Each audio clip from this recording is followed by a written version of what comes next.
Sel nädalal oli Pärnu kohalikus meedias veel üks tähelepanuväärne sõnavõtt haridusteemadel. Linnavolikogu Isamaa fraktsiooni liige Mati Sutt kirjutas tasuta alushariduse kaitseks. Mati, kes omal ajal taastas õpilasmaleva tegevuse ja on suurem osa oma elust olnud kogu aeg koos noortega, on praegu, ma ütleksin, et see on lausa kontsern, mida sa juhid.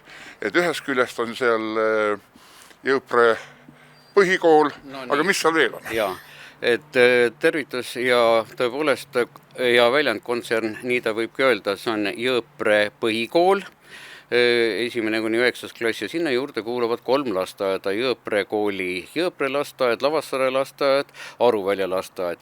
Kuid sellele lisaks nendes majades on endale kodu leidnud ka Aruvälja raamatukogu, Aruvälja külaselts, Lavassaare külaseltsi noortetuba, nii et ampluaa on tõesti lai. Head vaatad, siin te näete tõelist maasoola suure S-tähega. Aga tuleb nüüd tagasi sinu kirjutise juurde. Sa võtsid sõna alushariduse kaitseks lähtudes sellest, et kõik muud haridusjärgud on meil Eestis tasuta. Mis sind nüüd ajendas ja kas sa olid nüüd ikkagi jälle hüüdi hääl kõrbes või võib eeldada, et midagi võiks ka meil siin Pärnus muutuda? Paraku hetkel küll, aga lootma peab. No hetkel on siis selline, et 30. aprillil lõpeb ära see pooleteks kuuks lubatud lasteaiatasu peatamine nendele, kes oma lapsi lasteaeda ei too. Ja sealt tuligi siis see minu hüüdmine, et aga miks me karistame neid. Mul on konkreetsed näited tuua meie enda lasteaedadest, kus on pere näiteks üks osapooltest on politseinik ja teine on arst ja truult toovad oma lapsist nad muud moodi ei saa ja näiteid kaubandusest ja veel edasi, vaat sealt tuli mul see mõte.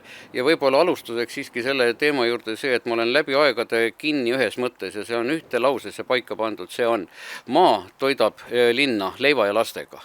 Neid lapsi on meil niigi vähe, teatavasti see sündivus on negatiivne ja laste kasvatamine on kallis, näen seda ära maal, kus tõesti lapsi on peredes rohkem. Neid au ja kiitus riik on hakanud mõtlema selle peale, et neid toetusi suuremaks teha, kuid kui me nüüd tuleme siis selle tänase teema juurde, et miks ei oleks võinud peatada siis kõigil, nii nagu tegid Tallinn, Tartu ja ka osavallad, siis mina olen jätkuvalt seda meelt, et seda võiks mõelda ka tulevikus. Tõesti, haridus on tasuta ja kõige kallim anda nendele lastele, kes on lasteaias. Vaatame, äkki ta ei jää hüüdjaks hääleks kõrbe. Aitäh selle optimistliku noodi eest, Mati Sutt, ja tänaseks on see meie poolt kõik. Ma usun, et haridusteemadel saame rääkida ka veel edaspidi. Kalev Vilgats, Eesti uudistele.